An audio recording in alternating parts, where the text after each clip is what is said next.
Côte d'Ivoire. Le vice-président de la République a eu un entretien avec l'ambassadeur d'Espagne en Côte d'Ivoire. C-Web Info, 100% de l'information continue, 24 h sur 24 sur 7, en cliquant sur cwebinfo.net. Le lundi 29 juillet 2024, le vice-président de la République de Côte d'Ivoire, M. Temo Komelet Kone, a eu un entretien avec l'ambassadeur du Royaume d'Espagne, son Excellence, M. Rafael Soriano Ortiz, au palais de la présidence de la République à Abidjan.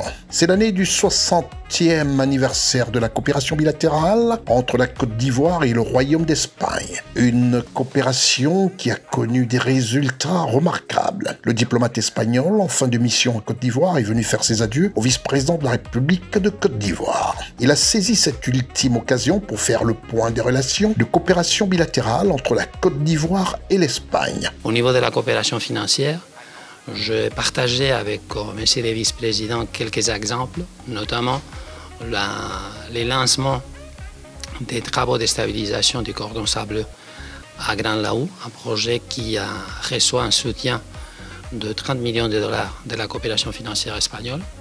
Nous avons aussi évoqué l'importance de la coopération éducative et de la coopération culturelle.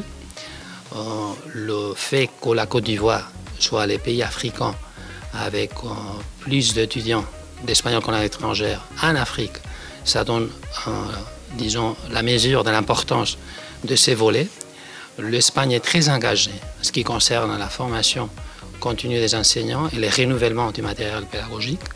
Et nous avons aussi parlé de l'importance de la relation culturelle qui nous permet de rapprocher encore plus les deux pays. En se basant sur l'ensemble de ses acquis, son Excellence M. Rafael Soriano Ortiz anticipe des lendemains prometteurs pour le partenariat ivoiro-espagnol. La situation économique espagnole en Côte d'Ivoire s'est beaucoup améliorée ces dernières années, mais je suis convaincu, on a partagé, on a échangé sur cela avec M. le vice-président, qu'il y a encore un potentiel très important à saisir, notamment compte tenu de la performance économique formidable de la Côte d'Ivoire, une des économies les plus performantes en Afrique de l'Ouest. Je suis convaincu que dans les années à venir, les entreprises espagnoles vont continuer à s'installer en Côte d'Ivoire. Nous avons déjà des échanges à l'auteur de 700 millions de dollars chaque année, avec une quarantaine d'entreprises qui sont déjà installées en Côte d'Ivoire, mais je crois qu'il y a encore beaucoup de choses à faire. Il est à noter que le directeur de cabinet adjoint du vice-président de la République de Côte d'Ivoire, M. Siriki Kone, a pris part à cet entretien. Retrouvez toute l'actualité afro-mondiale en ligne et en multidiffusion sur C-Web Info et plateformes digitales, Facebook, YouTube, Instagram et en simultané sur Radio Voltage 2.